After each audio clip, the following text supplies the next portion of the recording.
एसो पंच नमस्कारो सब पावक प्रणासनो मंगलां च सप्तेषु परमं हुई मंगलम् ओंकार बिंद संयुक्ता नित्यं ध्यायन्ति योगिनाः कम्मदं मोक्षदं श्रीमन् ओंकाराय नमो नमः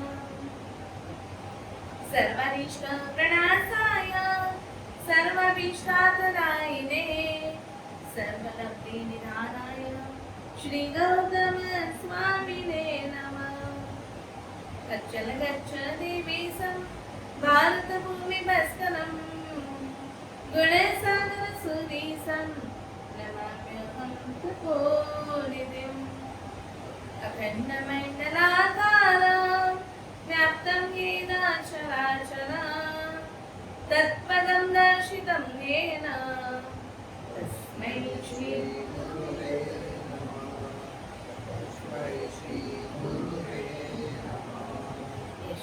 प्रभावात् विजयो जगत्यां सप्ताङ्गिराजं भूमि भूरि भाग्यं परत्र दिवीन्द्र नरेन्द्र दशात् तत्सीद चक्रं विदधातु सिद्धिं अङ्गुलीयामृतवसे लब्धि प्रणामण्डा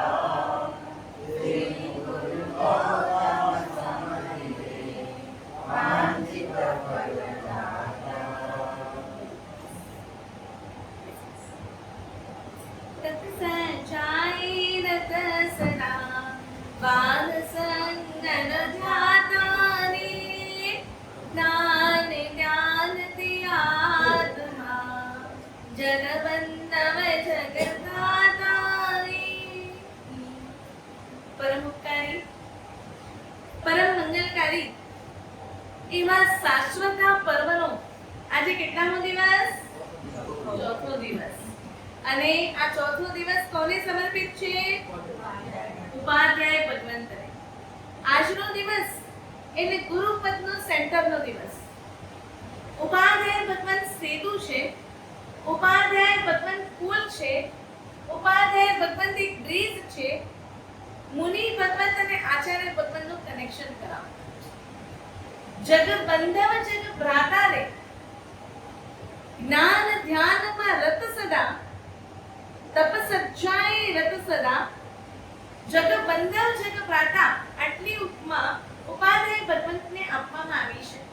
આ ઉપાધ્યાય ભગવંત વિશે આપણું જનરલ નોલેજ એટલે ઉપાધ્યાય ભગવંતનો કલર ગ્રીન. મગ જો આંબેડ કરી લેવાનું. કેટલા ગુણ? 24 25 27 24 25 27 24 નો લોક કેડા કહીયા 25 से લોક કહીયા 25 ગુણના સ્વામી. આટલું આપણું જીકે ઉપાધ્યાય ભગવંત માટે. બહુ મજાના બે શબ્દોથી આજે આપણે ઉપાધ્યાય પદની શરૂઆત કરીશું. જો ખુદ જલकर औरों को रोशनी दे जाए, जो शब्दों में आत्मा का रास्ता दिखाए, जो अज्ञान हटाकर मोक्ष का द्वार खुलवाए, वो ही उपाध्याय की पहचान पाए. उपाध्याय એટલે કોણ છે? બહુ મજાની વાત. એક પ્રશ્નથી શરૂઆત કરીશું કે ભણેલા ગણેલા આપણે અત્યારે જાગૃત છીએ ખરા? ભણેલા ગણેલા વિવિધ પ્રકારના જ્ઞાનના ધારક આપણે જાગૃત છીએ ખરા? મોબાઈલમાં ડાટા ભરપૂર છે, ગૂગલમાં ઇન્ફોર્મેશન સફિશિયન્ટ છે, પરંતુ આત્મામાં જ્ઞાનનું ટ્રાન્સફોર્મેશન કેટલું? ડાટા સફિશિયન્ટ છે, ઇન્ફોર્મેશન ઇનફ છે, છતાં બી આપણી અંદર જ્ઞાનનું ટ્રાન્સફોર્મેશન કેટલું? કેમ કે ગૂગલ ગુરુવે નમઃ, ગૂગલ દેવો ગૂગલ બ્રહ્મા, ગૂગલ સાક્ષાત પરબ્રહ્મા. જે કઈ ન મને બધું ગૂગલને પૂછી લેવાનું. ગૂગલ હોય કે શિક્ષક હોય, બંનેનો ફરક ક્યાં? એ ઇન્ફોર્મેશન આપે છે. ગૂગલ ગુરુ અને શિક્ષક એ તમને ઇન્ફોર્મેશન આપે છે, પણ ઉપાધ્યાય પરમાત્મા એ ટ્રાન્સફોર્મેશન આપે છે. એ આપણા આત્માનું પૂરેપૂરું ટ્રાન્સફોર્મેશન કરી નાખે છે. ઉપાધ્યાય ભગવંત પોતે શાસ્ત્રમાં જીવે છે, શિષ્યોને અને શરણાગતિઓને શાસ્ત્રમાં જીવાડતા શીખવાડે છે. શાસ્ત્રમય જીવન જીવવાનું શીખવાડે છે. માર્કેટિંગનો સમય ચાલે છે. નેટફ્લિક્સ ઉપર નવા કન્ટેન્ટ આવતા જાય અને માર્કેટિંગ થતી જાય. નવી નવી બ્રાન્ડ ખુલતી જાય અને ક્યારે બ્રાન્ડ ખુલીને ક્યારે બંધ થઈ ગઈ એ પણ ખબર પડે. નવા નવા માલ લોન્ચ થતા જાય. પણ નવપદની માર્કેટિંગ શું? Reset yourself. નવપદની માર્કેટિંગ એક પદની આરાધના કરવાથી રીસેટ યોરસેલ્ફ, તમારા આત્માને રીસેટ કરો. મોબાઈલ જ્યારે ખરાબ થઈ જાય ને, પૂનમ શું કરો? મોબાઈલ જ્યારે હેંગ થઈ જાય, મોબાઈલમાં જ્યારે ગડબડ થાય તો શું કરો? સ્વિચ ઓફ કરો, રીસેટ કરીને ચાલુ કરો. બરાબર છે? તો અનંત જન્મોથી કચરો ભેગો કરીને આપણા અંદર બધું હેંગ થઈ ગયું છે. કઈ સમજ પડતું નથી. તો નવપદજીના શરણે જઈ અને રીસેટ થવાનું છે. પૂરું ફોર્મેટ કરી અને રીસેટ થવાનું છે. ઉપાધ્યાય પદ એ નોલેજ ડિસ્ટ્રીબ્યુટ નથી, મોક્ષનું એક્ઝિક્યુટર છે. ઉપાધ્યાય પદ માટે આજે 3 પોઈન્ટ. પહેલો પોઈન્ટ છે ઉપાધ્યાય પદ એટલે અન્ડરસ્ટેન્ડ, સમજ આપે છે. બીજું પદ છે ઉપાધ્યાય પદ એ અપગ્રેડ કરે છે, આત્માનું ઉત્થાન કરે છે, આત્માનું પુનરુત્થાન કરે છે. અને ત્રીજું પોઈન્ટ છે ઉપાધ્યાય પદ એટલે આત્માને અનલોક કરે છે. પહેલો પોઈન્ટ પહેલો પોઈન્ટ અન્ડરસ્ટેન્ડ, બીજો પોઈન્ટ અપગ્રેડ અને ત્રીજો પોઈન્ટ અનલોક કરે છે. આત્માના જે રહસ્યો છે એને અનલોક કરવાની કોશિશ કરે છે. અન્ડરસ્ટેન્ડ એટલે કે સાચી અને સત્ય સમજ ઉપાધ્યાય પદ આપણને આપે છે. મિથ્યાત્વના અંધકારને દૂર કરી સમ્યક્ત્વનો દીપક પ્રગટાવે છે. મિથ્યાત્વનો મતલબ શું? હું કરું એ સાચું, હું કહું એ સાચું, હું માનું તે સાચું. ના, મારા ઘરમાં વર્ષોથી આ જ પરંપરા ચાલી આવી છે, આ જ પ્રમાણે ફોલો કરવું પડશે. થોડા સમય પહેલાની એક વાત છે. એક ઘરમાં લગ્ન પ્રસંગ હતો અને એ લગ્ન પ્રસંગ બહુ ધામધૂમથી ઉજવાઈ ગયો. હવે નવી વહુને નવા ઘરમાં પોખવાનો હતો. તો એની જે સાસુમાં હતા એમણે બધા પ્રોગ્રામને તે સ્ટોપ કરી નાખ્યા. નવી વહુને ઘરની બહાર ઊભો રાખ્યો અને આખા ઘરમાં દોડાદોડ ચાલુ થઈ ગઈ. લોકો વિચારે છે કે આ દોડાદોડ શેની છે, કઈ સમજ પડતી નથી. એકબીજાના કાનમાં પૂછે છે દોડાદોડ આય કરે છે, મુહૂર્ત થયો હોય તો નવી વહુની ઘરમે પ્રવેશ કરાવજો. ત્યારે કોઈ કે ક્યાંકથી વાવડ મેળવ્યા અને કીધું કે ભાઈ કાળી બિલાડી ગોતા જતી. કાળી બિલાડી શોધાઈ રહી છે. બહુ મુશ્કેલીથી ક્યાંકથી કાળી બિલાડી મળી. એ આમ વચ્ચેથી જતી હતી અને પછી એના ઉપર ટોપલો મૂકવામાં આવ્યો અને પછી સાસુએ, કહેવાતી મોડર્ન જનરેશનની સાસુએ એ નવી વહુને પોખી. થોડા દિવસ પતી ગયા એટલે નવી આવેલી વહુએ પૂછ્યું, મમ્મી આની ગડબડ શું હતી? તમે મને પોખવા કેમ નહોતા આવતા? અને પેલી કાળી બિલાડી આવી, ટોપલું આવ્યું, કાળો બ્લેન્કેટ આવ્યા, બધું શું આવ્યું? મમ્મી કહે અવાજ ન કરેજો, મુજે ઘર કી પરંપરા હૈ. હું લગ્ન કરીને આવી ત્યારે મારી સાસુએ આમ જ કર્યું હતું, એટલે હું પણ તારી સાથે. ત્યારે એના જે સાસુ હતા ને એ કહે છે બેટા, તું લગ્ન કરીને આવી ને ત્યારે અચાનક કાળી બિલાડી આવી ગઈ હતી. એટલે આપણે એનું પ્રિકોશન કરવું પડ્યું. પણ અહીંયા તો તે બોલે છો ન, વચ્ચે ના બોલે છો, આમ ચોખ્ખો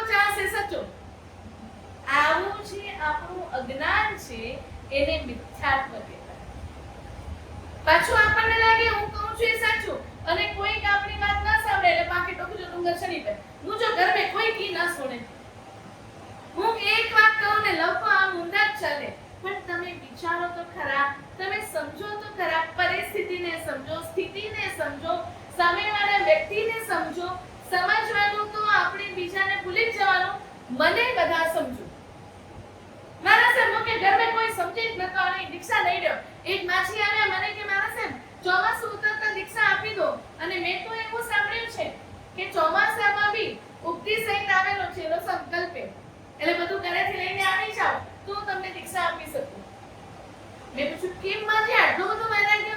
મેં કીધું કે ઘર में કોઈ સમજે જ નતો. ઘરમાં મને કોઈ નથી સમજતું એ પ્રોબ્લેમ છે. હું કોઈને નથી સમજતી એ મને નથી સમજાતું.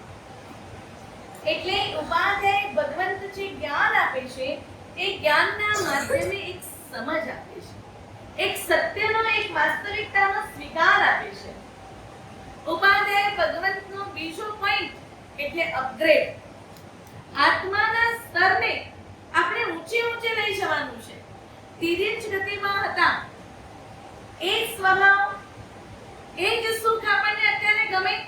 આદિભાઈ અત્યારે આપણને કૂતરાની જેમ કોઈ લાત મારીને ઉઠાડે જ્યાં ત્યાં સુવાનું ગમે ખરું? ન ગમે. જરા કોઈ હરડ કરે તবে ન ગમે. ભાઈ પ્રેમથી બોલો ને. તો જેમ આપણો ગ્રેડ ચેન્જ થયો તો આપણે અપગ્રેડ થતા જઈએ.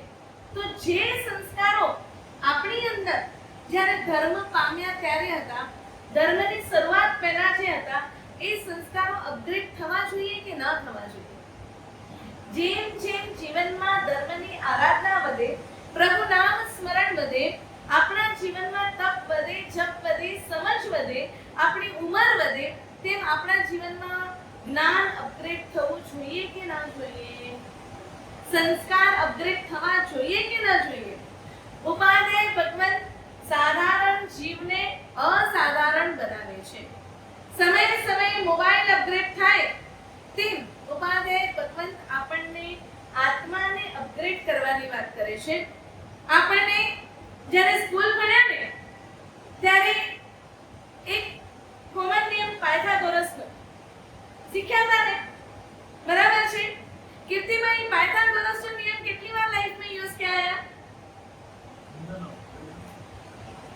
આપણે જ્યારે ભણ્યા ને મેથ્સ ને ત્યારે એક પાયથાગોરસનો નિયમ આવ્યો હતો.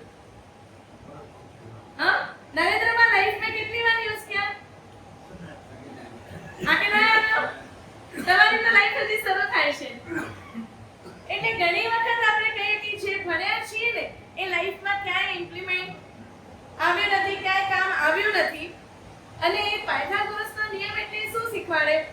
બે નાની ભુજાઓ એટલે કે બે નાની લાઈન એ મેળવીને એક મોટું ટ્રાયેંગલ થાય. બરાબર છે? બે સ્ક્વેરનો સમ ત્રીજી સાઈડને બનાવે છે. સિમ્પલ એની ફોર્મ્યુલા એ છે કે બે સ્ક્વેરનો સમ ભેગો થઈ અને ત્રીજી સાઈડ બને છે. એટલે આ પાયથાગોરસનો નિયમ આપણને શું શીખવાડે છે કે ઘર, આજે જે ઘર છે એ આપણે મંદિર નથી લાગતું. એ આપણને સ્વર્ગ બનાવવાનું હતું, એના બદલે આપણે શેમાં ટ્રાન્સફર કર્યું છે? બે ભુજાઓ એટલે હસબન્ડ એક લાઈન છે, વાઇફ એ બીજી લાઈન છે. એ બંને જ્યારે ભેગા મળે ત્યારે ટ્રાયેંગલ પૂરું થાય. ત્યારે ત્રીજો સમ પૂરો થાય તો બંનેના સ્ક્વેર એટલે શું? સ્નેહ, સમજ, સમર્પણ અને સહન શક્તિ. આ ચાર ભેગા થાય ને એટલે સંસાર તમારો સ્વર્ગ બની જાય. સ્નેહ, સમજ, સમર્પણ અને સહન શક્તિ. એક થાય ગરમ તો બીજો થાય નરમ. આવું આપણા જ્ઞાનીઓ આપણને, આપણા વડીલો આપણને કહે છે. કેમ કે ધર્મની શરૂઆત દેરાસર, ઉપાશ્રય, મંદિરથી નથી. ધર્મની શરૂઆત ઘરથી છે. ધર્મની શરૂઆત ઘરથી છે. જો ઘરમાં ધર્મના સંસ્કારો ઉપર નીચે હશે તો જિનાલયમાં કલાકોના કલાક બેસવાથી પણ આપણા જીવનમાં, આપણા સ્વભાવમાં કોઈ પણ પ્રકારનો ફેરફાર થવાનો નથી. એટલે શરૂઆત ઘરથી કરવાની છે. ફક્ત હસબન્ડ હોય તો બી ટ્રાયેંગલ પૂરું ન થાય, ફક્ત વાઇફ હોય તો બી ટ્રાયેંગલ પૂરું ન થાય. બંને જ્યારે સમજ અને સ્નેહ સાથે આગળ વધે, સમર્પણ સાથે સંબંધને ટકાવે ત્યારે આ ટ્રાયેંગલ પૂરું થાય છે. પાયથાગોરસ કહે છે કે બે નાની એક મોટી શક્તિ બને છે.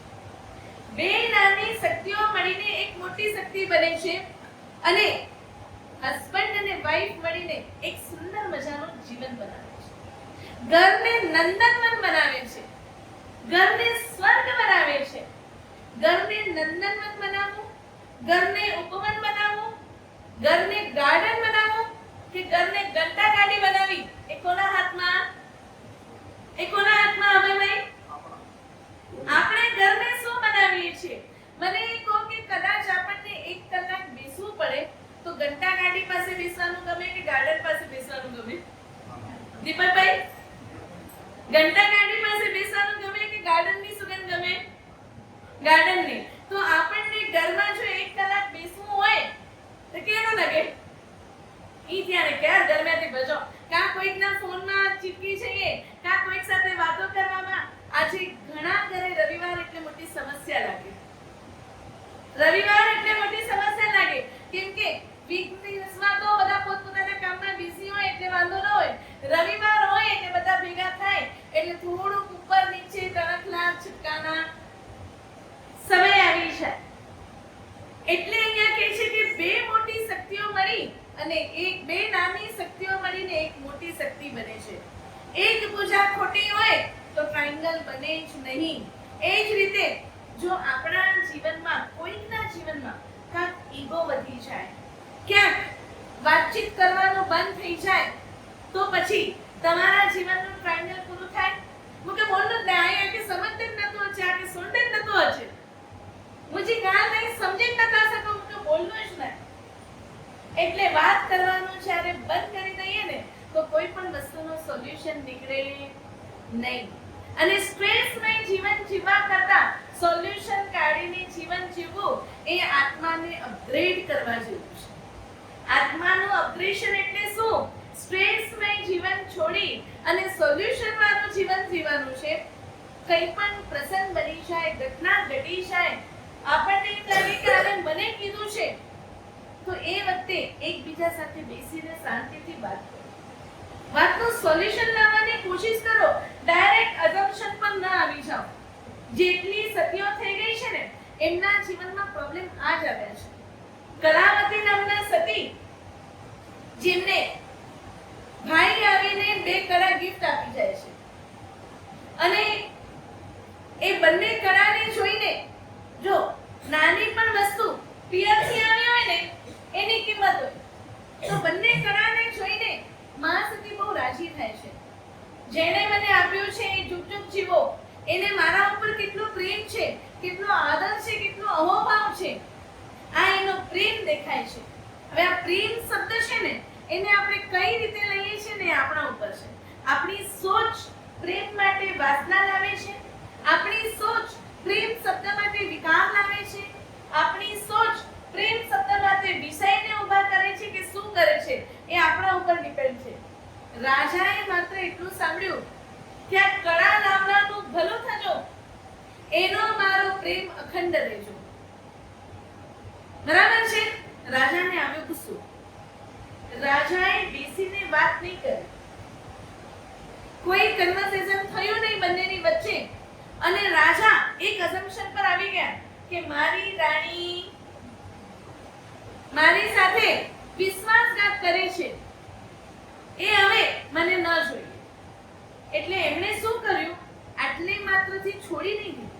એમણે શું કર્યું?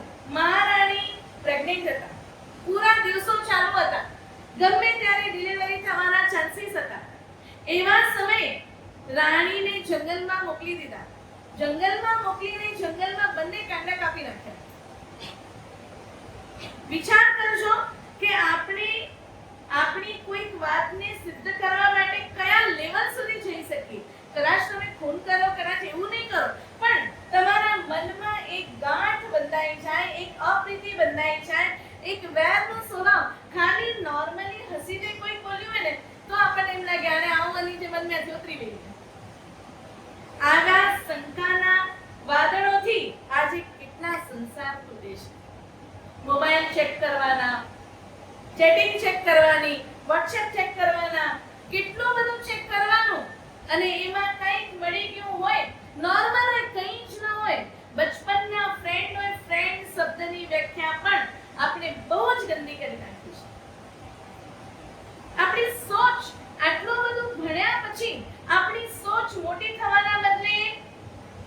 નાની થતી જાય છે.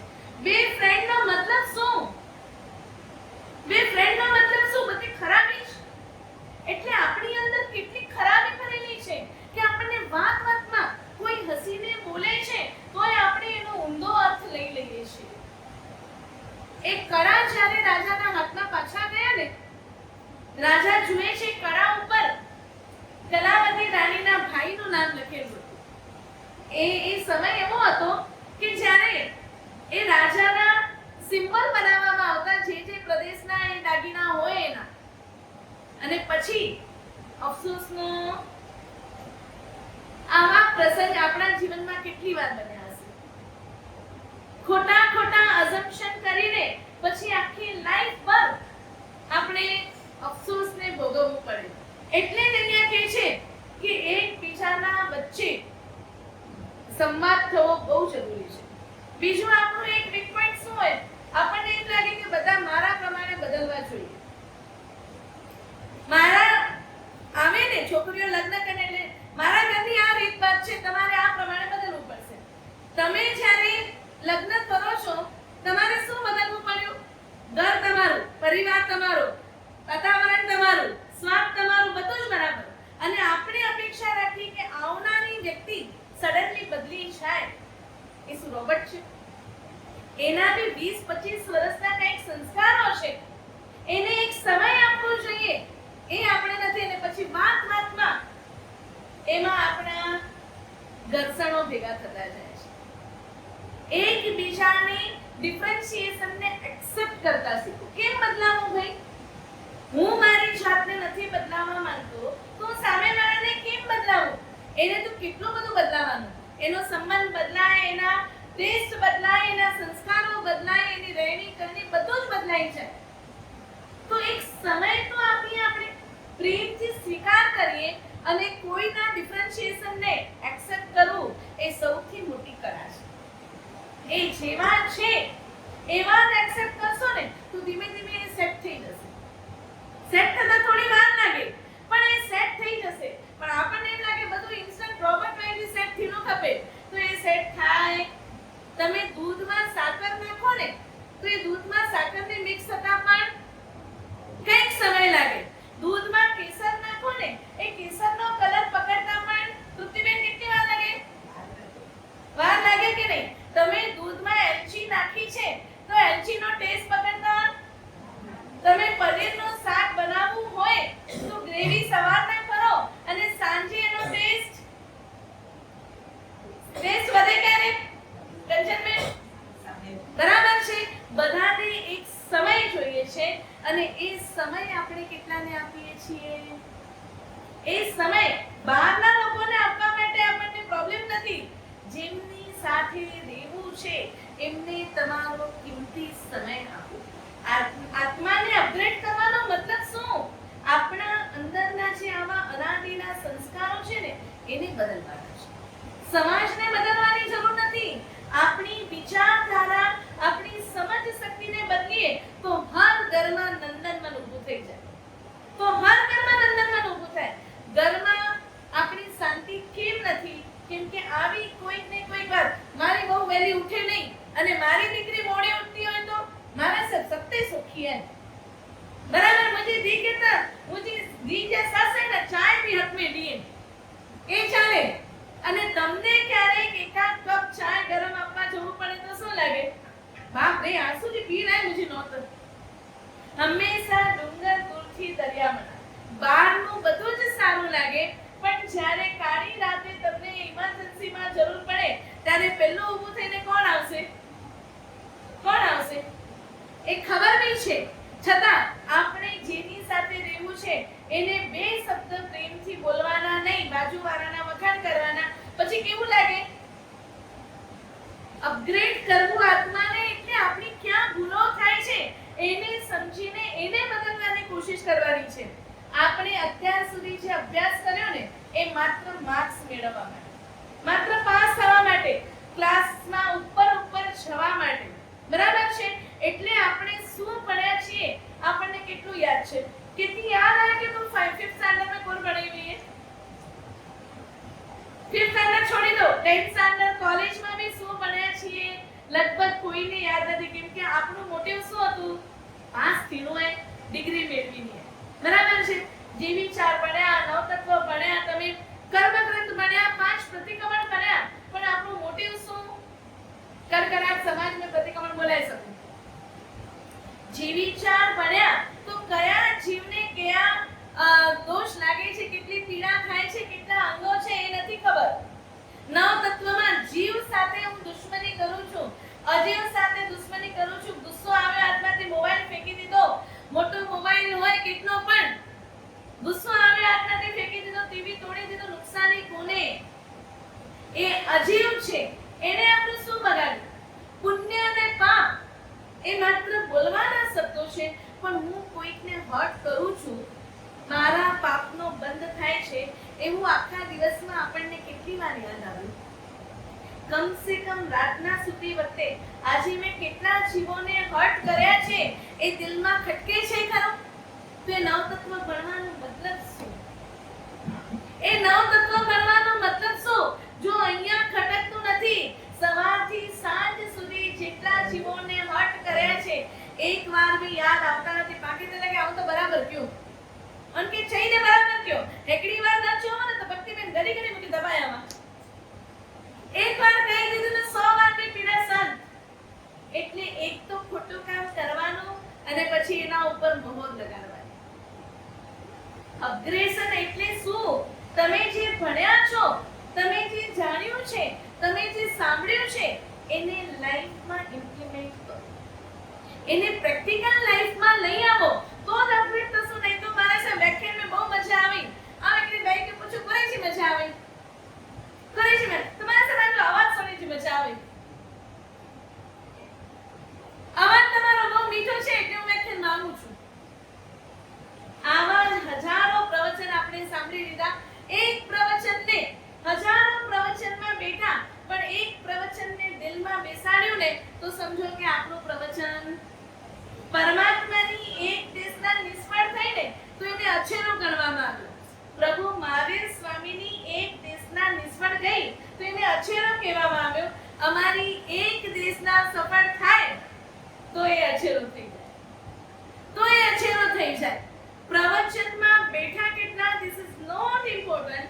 પ્રવચન કેટલાના હૃદયમાં બેસ્યું અને પ્રવચનથી કેટલાના હૃદયના પરિણતિનું પરિણામ બદલ્યું, ધીસ ઇઝ ઇમ્પોર્ટન્ટ. અને આ જ ઉપાધ્યાય ભગવત આપણને શીખવાડી રહ્યા છે. આપણા જીવનને બધું જ આપણે પાયો આખો નકામો લાગ્યો, પણ આ જ પાયથાગોરસની ફોર્મ્યુલાને જો આપણે સમજી જઈએ અને એને પ્રેક્ટિકલમાં લઈ આવીએ, થિયરિકલમાં ઉદયમાં લઈ આવીએ તો આપણું જીવન નંદનવન બની જાય. બે અલગ કુટુંબનું મિલન. લગ્ન એટલે શું? બે અલગ કુટુંબનું મિલન, બે અલગ સંસ્કારોનું મિલન અને બે અલગ વિચારધારાનું મિલન. આ ત્રણેય વસ્તુથી એક ટ્રાયેંગલ બને છે. બધું અલગ છે, એને સમ કરવાનું છે, એને સેટ કરવાનું છે અને એની સાથે સમજ અને સમર્પણથી આગળ વધવાનું છે. આ ટ્રાયેંગલ સમજ, સ્નેહ અને સમર્પણથી પૂરું થાય છે. એ જો પૂરું નહીં થાય તો આપણે જીવનમાં કેટલો બી પૈસો, ધન, સંપત્તિ હશે પણ સંતોષ નહીં હોય. એટલે અગ્રેશનથી 3 પોઈન્ટ યાદ રાખવાના છે. આપણા જીવનમાં ઈગોથી નહીં પણ અન્ડરસ્ટેન્ડિંગથી ચાલવાનું છે. આપણા જીવનમાં ઈગોથી નહીં પણ અન્ડરસ્ટેન્ડિંગ બોલેલા બી પ્રોબ્લેમ થઈએ તો અન્ડરસ્ટેન્ડિંગ થી હલેલા કેટલો પ્રોબ્લેમ થીંદો. આ સ્લોગનને આપણે રિપીટ કરશું. આપણા જીવનમાં ઈગોથી નહીં અન્ડરસ્ટેન્ડિંગ થી ચાલવાનું છે. બીજો પોઈન્ટ, ઝઘડો કરીને નહીં પણ બેસીને વાત કરીને ઉકેલ લાવવો છે. કોઈ પણ સમસ્યાનું સમાધાન ઝઘડો કરીને નહીં પણ બેસીને વાત કરીને, બે ભાઈઓ વચ્ચે હોય, બે દેરાણી જેઠાણી વચ્ચે હોય, બહેનો વચ્ચે હોય, માતા પિતા વચ્ચે, માતા પુત્રી વચ્ચે હોય, કોઈ પણ સંબંધમાં બસ આપણે એક અઝમ્પશન કરી લઈએ કે આની કે મુલા હેરો જ લગતો. અઝમ્પશન છોડી આપણા મનમાં કદાચ કંઈક સારું ચાલતું હોય, સામેવાળાના મનમાં કંઈક હજી બીજો વિચાર ચાલતું હોય. બે જણા બેસીને વાત કરો કે મુકે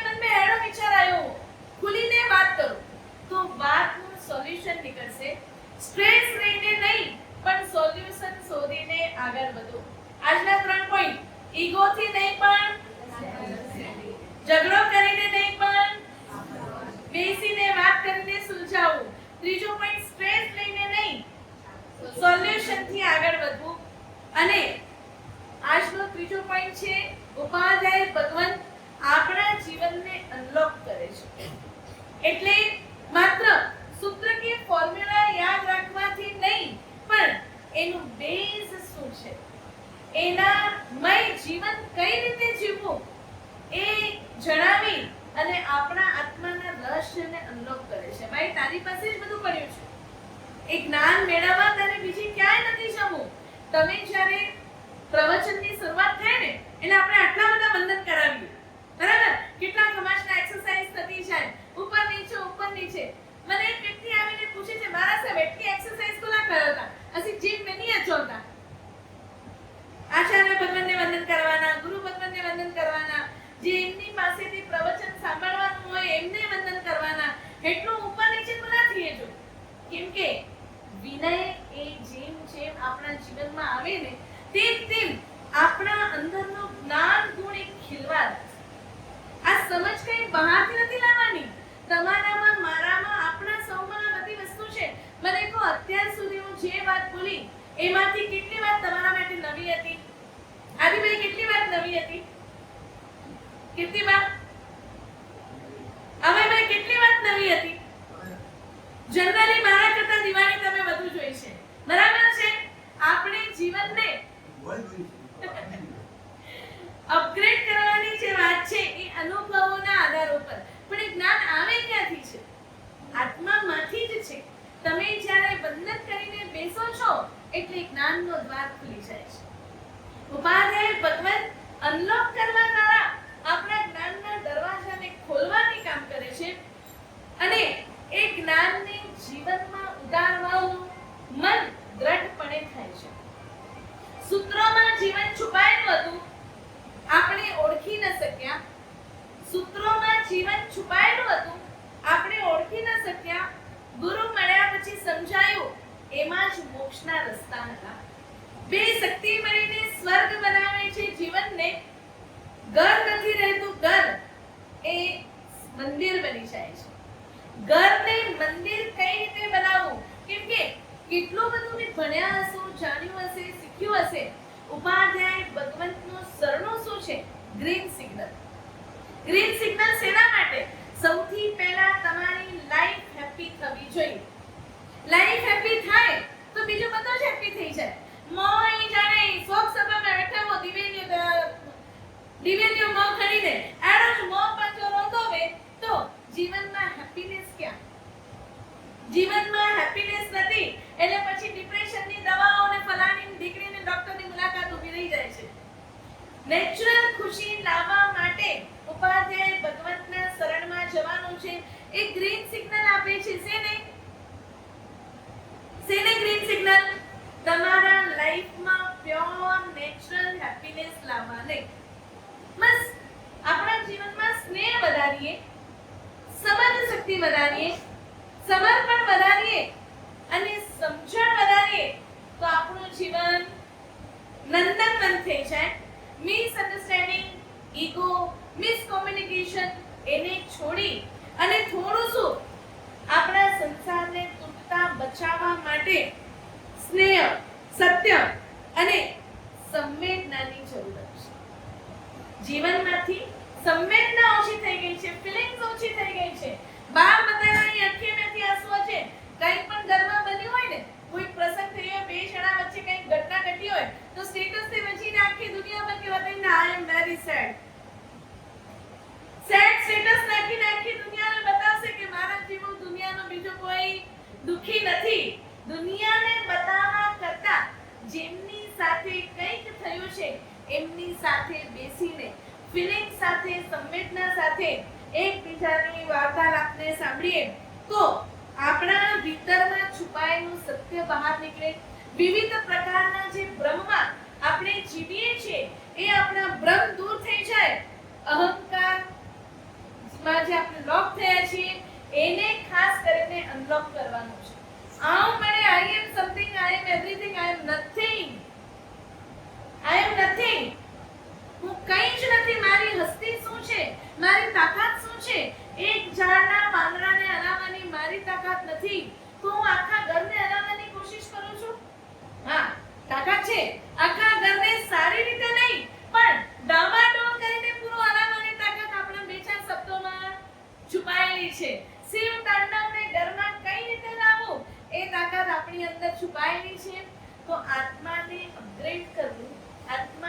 અનલોક કરવું, અન્ડરસ્ટેન્ડિંગ સાથે આગળ વધવાનો મતલબ આપણા સ્વભાવનું પરિવર્તન કરવું. જેમ જેમ સ્વભાવનું પરિવર્તન થશે, ઉપાધ્યાય પરમાત્માનો વિનય કરતા જઈએ, એમને વંદન કરીએ, એમનું નામ સ્મરણ કરીએ, તો આપણા જીવનમાં ઓટોમેટિક ચેન્જીસ આવતા જાય. આજે આપણે ઉપાધ્યાય પદના મેડિટેશન કરતા પૂર્વે એક સુંદર મજાનો સંકલ્પ કરીશું, કેમ કે સંકલ્પની તાકાત, સૂક્ષ્મ શક્તિની તાકાત જબરજસ્ત છે. અને ઉપાધ્યાય ભગવંતને જગવંદવ જગભ્રાતા કહ્યા છે. આખા જગતના ભાઈ, જગતના મિત્ર, જગતના સખા કહ્યા છે. તો એમના વાઇબ્રેશન, એમની પોઝિટિવ એનર્જી, એમની ઉર્જા કેટલી જબરજસ્ત હોય, એ ઉર્જાને આજે આપણે વિશ્વમાં ફેલાવી અને જે વિશ્વમાં અશાંતિનું વાતાવરણ છે, જે યુદ્ધનું વાતાવરણ છે, એના માટે એટલા સદભાવ મોકલીએ કે જે બે પક્ષો લડાઈ માટે તૈયાર થયા છે, વિવિધ પ્રકારના લડાઈના ઉપકરણોને, સંસ્કરણોને વધારી રહ્યા છે, એ બધું શાંત થઈ જાય. કેમ કે આપણો સ્વાર્થ પછી જોવાનો, કેમ કે આમાં સૌથી વધારે નુકસાની માનવ શરીરની છે, માનવ મનની છે. અને આપણને તો ઠીક છે, નુકસાની થતી થશે, પણ એ લોકોને ત્યાં આવનારી જનસંખ્યા, જાપાનમાં જે થયું હતું, અને કેટલો લાંબો સમય સુધી એના નવા જનરેશન ઉપર એની અસર પડી હતી. તો આ બધા જ ચાન્સીસ ત્યાં બી થવાની શક્યતા છે. બધાને ભગવાન સદબુદ્ધિ આપે, સન્મતિ આપે અને સમગ્ર વાતાવરણ શાંત થઈ જાય. ઉપાધ્યાય ભગવંતની જે સમજ ગુણ છે, એ બંનેમાં અન્ડરસ્ટેન્ડિંગ આવી જાય. કોઈક વાતને બંને સુલેહ થઈ જાય અને આ વાતાવરણ શાંત થઈ જાય, એટલે આપણે શુભ ભાવ સાથે ઉપાધ્યાય ભગવંતનું મેડિટેશન કરી અને ઉપાધ્યાય ભગવંતનું નામ સ્મરણ કરીશું. આ નામ સ્મરણ મનમાં શુભ ભાવ એ છે કે અત્યારે જે વાતાવરણ છે એ બધું શાંત થઈ જાય અને બધાના જીવનમાં શાંતિ, આનંદ, પ્રમોદ છવાઈ જાય. જેના જ્ઞાથી વિરુદ્ધ બોલાય તો વિચારવાનો ક્રમ. સૌથી પહેલા બધા જ ટકાર બેસજો, શરીરને એકદમ ઢીલું છોડજો, આંખ બંધ કરજો અને જ્ઞાન મુદ્રા, બંને હાથ અંગૂઠો અને આંગળી ભેગા કરી આકાશ તરફ આપણા હાથ રહેવા જોઈએ. બંને હાથ ઘૂંટણને ટચ કરાવજો. શરીરને ઢીલું છોડી દઈશું, આંખ બંધ કરીશું, ઊંડા શ્વાસ લેશું અને ધીમે ધીમે જેટલો શ્વાસ અંદર ભર્યો છે એટલા જ શ્વાસને બહાર કાઢીશું. આંખ બંધ કરી અને આપણી આજુબાજુ સમગ્ર ગ્રીન લાઇટને જોવાની છે. આકાશમાંથી ગ્રીન લાઇટ આપણા ઉપર વરસી રહી છે.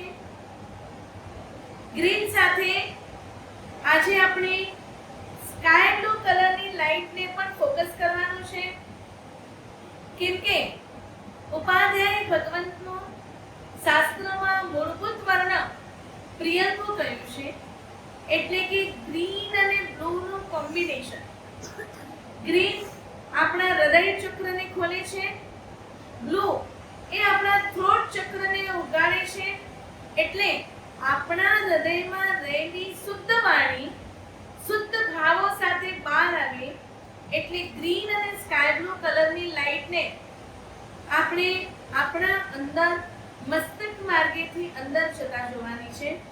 સહસ્ત્રાર ચક્રમાંથી આ લાઇટ ગ્રીન અને એના પછી સ્કાય બ્લુ કલરની લાઇટનો ફ્લો આપણા મસ્તકમાંથી અંદર જઈ રહ્યો છે.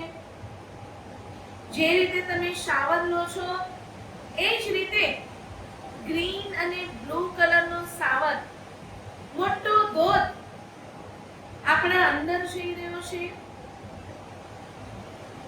સહસ્ત્રાર ચક્ર રિલેટેડ જેટલા બી body parts, organs, bones, veins, emotions છે, એમાં ઉપાધ્યાય પદની ગ્રીન અને સ્કાય બ્લુ કલરની લાઈટ ફેલાઈ રહી છે. સમગ્ર જ્ઞાન તંતુઓને જાગૃત કરી રહી છે. આ ગ્રીન અને બ્લુ લાઈટ સમગ્ર વિશ્વમાં ફેલાઈ રહી છે. આપણા આજ્ઞા ચક્ર એના બધા જ body parts, organs, bones, veins, ઇમોશન્સમાં ગ્રીન અને બ્લુ લાઈટ ફેલાઈ રહી છે. આપણા સમગ્ર મુખ ઉપર ગ્રીન અને બ્લુ લાઈટનો પ્રકાશ છવાઈ ગયો છે. થ્રોટ ચક્રમાં આકાશ તત્વ સાથે જોડાયેલા body parts, organs, bones, veins, ઇમોશન્સમાં ગ્રીન અને બ્લુ લાઈટ ફેલાઈ રહી છે. આપણા અંદર સ્નેહ અને સમજનો સ્ત્રોત છલકાઈ રહ્યો છે.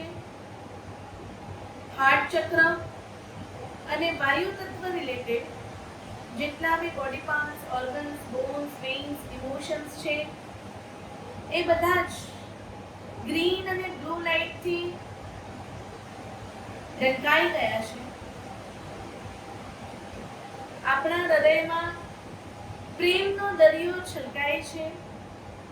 સંપૂર્ણ વિશ્વમાં એકબીજા સામે પ્રેમની આપ-લે થઈ રહી છે. ઉપાધ્યાય પરમાત્માનો પ્રેમ સર્વત્ર છલકાઈ રહ્યો છે.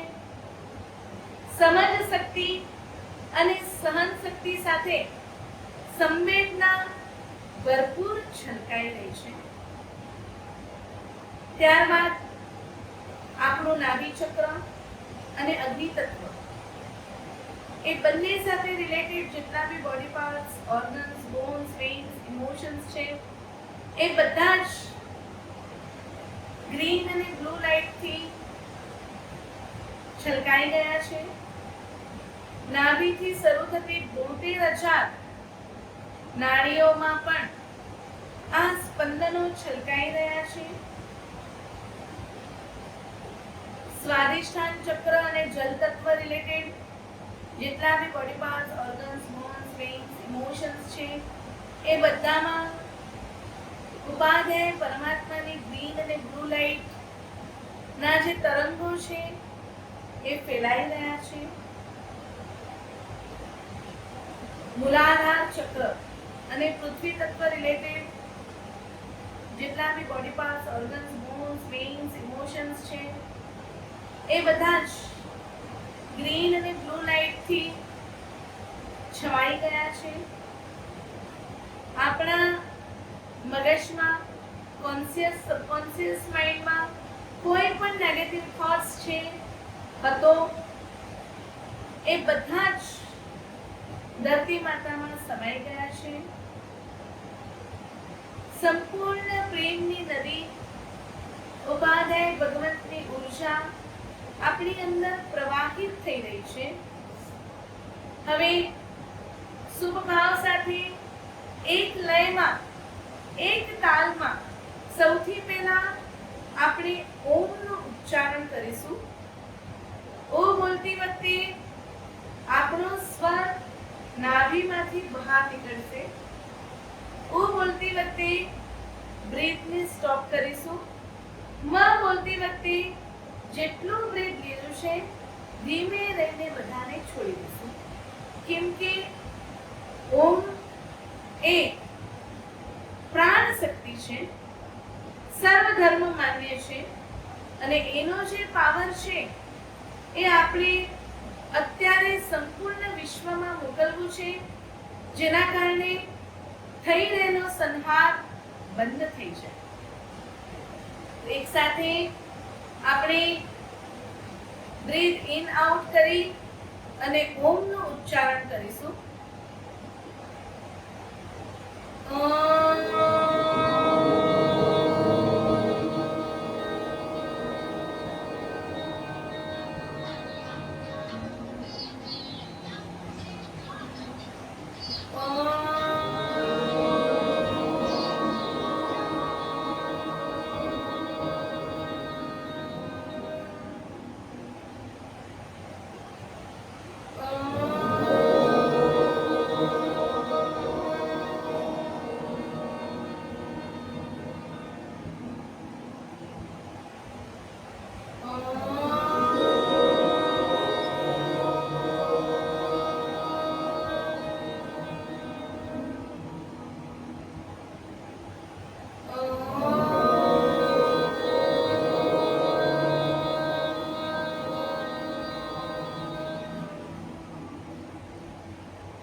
દેવ નમો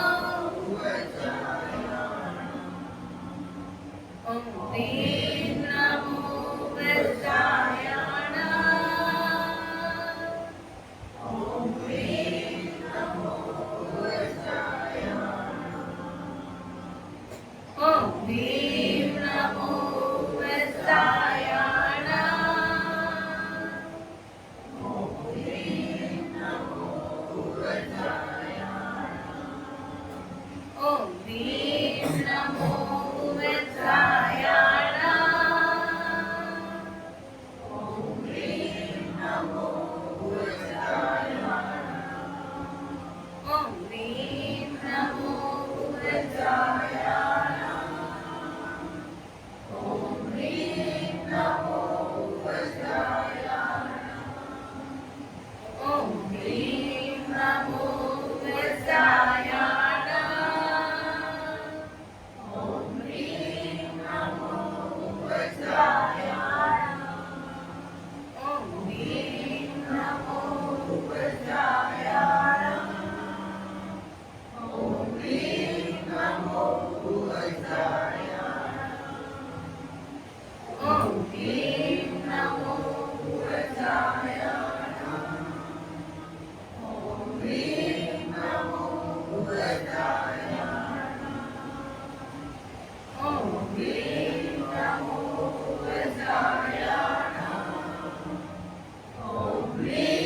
નમો વજ્રાયણ ઓમ દેવ નમો વજ્રાયણ ઓમ દેવ નમો વજ્રાયણ ઓમ દેવ નમો વજ્રાયણ ઓમ દેવ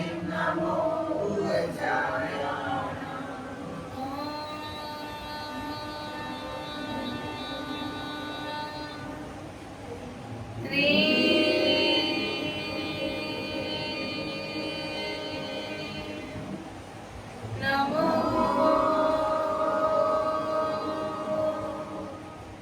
વજ્રાયણ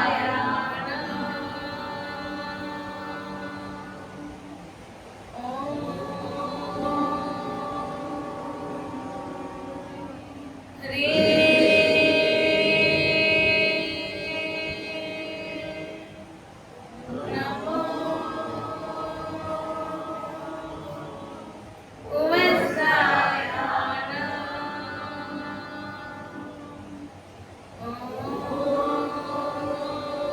દેવ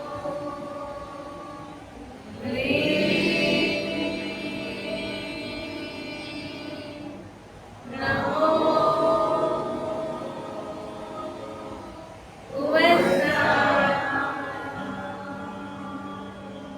બે હાથ જોડી એક લાઈન પ્રાર્થના કરી અને ધીમેથી હાથનું દર્શન કરીને આંખ ખોલીશું. ઇતની શક્તિ હમે દે દાતા વિશ્વાસ ઉપાધ્યાય ભગવંતને પ્રાર્થના કરીશું કે અમને એટલી શક્તિ આપો કે આપના નામ સ્મરણ સાથે અમારો જે વિશ્વાસ બંધાયો છે એ કદી કમજોર ન થાય અને એના પ્રત્યાઘાતો ઊંડા ઊંડા આખા વિશ્વમાં ફેલાય. ઇતની શક્તિ હમે દે દાતા મન કા વિશ્વાસ કમજોર હોના હમ ચલે नेक रास्ते पे हमसे भूल कर भी कोई भूल होना इतनी शक्ति हमें दे दाता मन का विश्वास कमजोर होना. ओम नमो वज्रायणम. ઉપાધ્યાય પદની ઉચ્ચારને બંને હાથોના દર્શન વડે આંખના માધ્યમે આપણી અંદર ધારણ કરીએ. સંપૂર્ણ મોઢા ઉપર હાથ કરાવી દઈએ.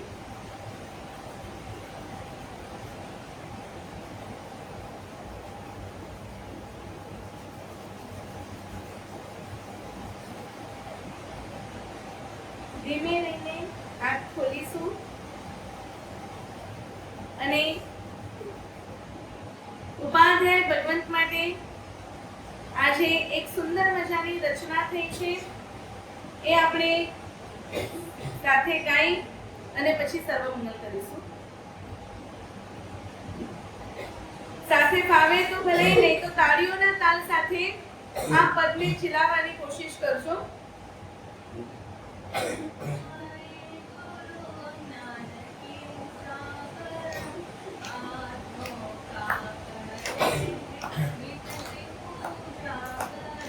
उपाध्याय गुरु परम ओ ज्ञान के सागरम आत्मा को कर रहे भीतर से उजागर मेरा मन झुक गया हो आप हो भव सुधारकम चरण में स्वीकारो ये मेरी श्रद्धा सुमनम उपाध्याय गुरुवरम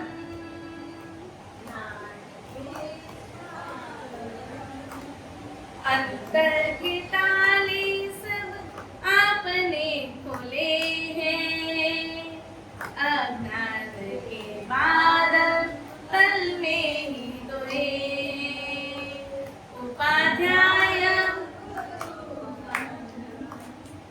ज्ञान के हो सागरम जो मैं था खोया सा माया के जाल में